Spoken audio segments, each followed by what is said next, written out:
On the mound for the Blue Jays is Shane Bieber. 1 game 3, 8 strikeouts over 6 innings. Can you imagine coming back from Tommy John surgery and you're just really getting back in the flow, and now you're in the playoffs and you're 1 start away from getting in the World Series? Well, it's a battle of the first third of the game. The 3 innings has been the indicator. Whoever's won the 3 innings pretty much has won the game, with the exception of Game 5. And I think for him to have his secondary touch is going to be huge, because he's not going to be given a rope to go 7 innings. You dream of it, but he won't be. There was a slider that he took to this Seattle lineup in Game 3, and the lineup that'll face off in Game 7 looks like this. It is a little bit different. Josh Naylor moves up a spot and bats third. He's been the best hitter for the Mariners.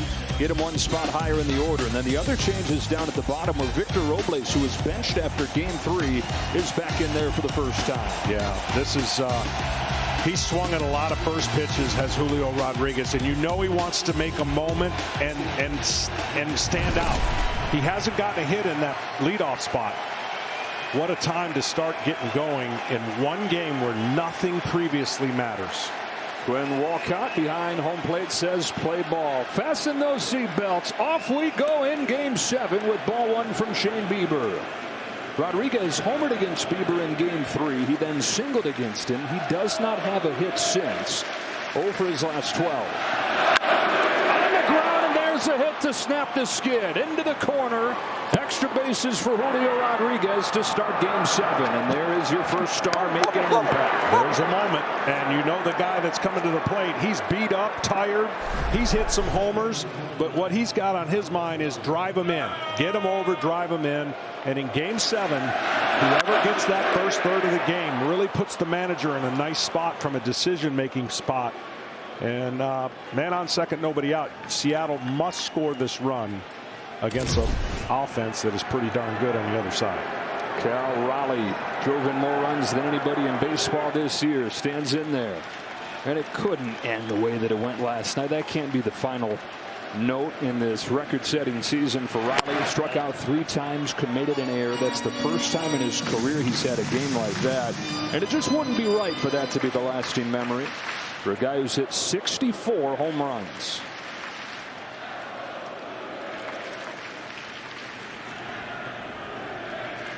And a 1-0 from Bieber. Raleigh swings and misses. That's the one thing they've been doing a good job of, getting the ball inside. And then every once in a while, once they've established inside, they can climb the ladder. And so missing that barrel where he's trying to get out in front, hook the ball, and oh boy, that was it. Hook the ball and get it in the air at least to get Julio over to third. Boy, a good throw there makes that interesting.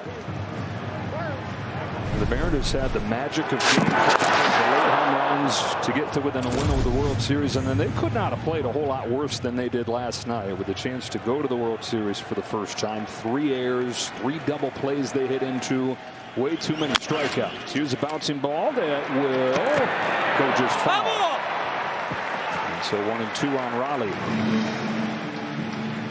Now, the slider against the Yankees for Shane Bieber was not good. He lasted just 2 2/3, but he brought it back with a vengeance. Had a bunch of swing and miss. Yeah, he made great adjustments. Even broke in his curveball. And that cutter was a big pitch also. His feel for pitching is so good. And we talked about it a couple starts ago on how Tommy John, 1 start you have it, 1 you don't. This one was not one of those good sliders. Early on, he's been flat, and then for whatever reason, he's connected later in the game. Here's 1-2 to the dumper. This is outside, and it's 2-2.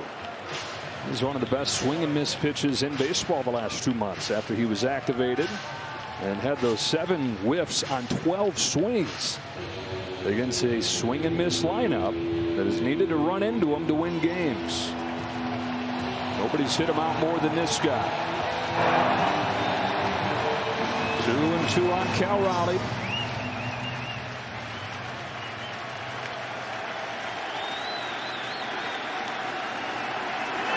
Full count. It was 2-0, 3 batters into the game in Game 3 against Shane Bieber. Rodriguez took him deep. He went into the dugout after that first inning, though, having given up a couple runs, and said to his hitters, guys, I got my good stuff tonight. Stick with me. Get me a few. I got you. And gave up just 2 base runners the rest of the way. His 3-2 is ripped down the line foul.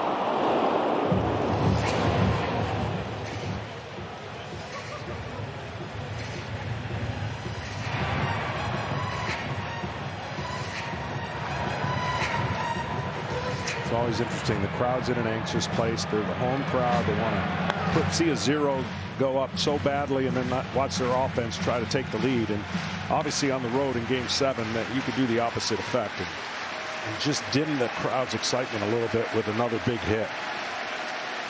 Here's another 3-2 from Bieber. It's a fastball to finish him off.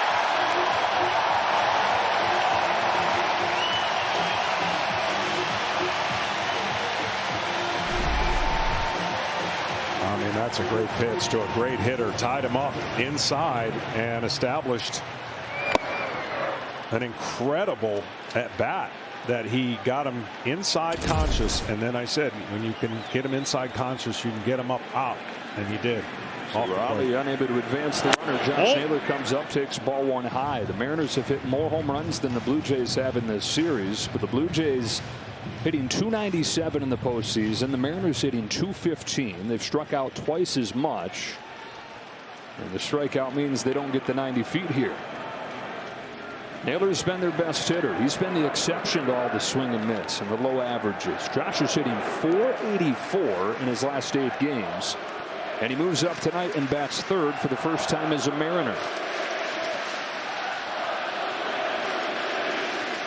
On this 1-0 pitch from Shane Bieber. Naylor grounds it foul. Same approach. Crowd him with cutters and sliders and then try to get him to chase up, which he did in Seattle, and he got a swing and miss on a strikeout. And then the cutter he got up, he was able to ground out to second base. We talk about this team needing the big hit. Well, we got the Game 7 shoes, by the way. Talk about him needing the big homer, but if there is a guy in this lineup you can count on to give him the simple big base hit, it would be Josh Naylor. They rode to that winning streak in September, helped them win the division. It's a thing, by the way, these gems. Need to get you some for the World Series. I might sport some of those. Your bedazzled tie. Ball and a strike on Naylor. Bieber stares at Rodriguez and fires, missing away with a change. Well, I saw Seattle go through their pregame. They looked loose, throwing the football, doing all the things you got to do to get ready for a Game 7. But then once you get in between the lines, there's the emotion of this game and slowing that heartbeat and playing baseball. Easier said than done. Shane Bieber, who is 30 years old, he's in his 7th season in the major leagues. John Schneider talks about trusting him, and you can see why it's a personality you can trust. Yeah, no, you got to have that mindset. Look, you might give up a run or two, but it's not the end of the world. Ground ball right side, past Guerrero. Here comes Rodriguez. Barger has a cannon, but the throw is late, and Seattle is on the board in the first inning of Game 7. Josh Naylor drives in Julio Rodriguez, and the Mariners take advantage of the leadoff double. And that is a big, big run. That's only their 5th run produced not by a home run with runners in scoring position. So they rely on the long ball for sure, but that hit right there got them a run they could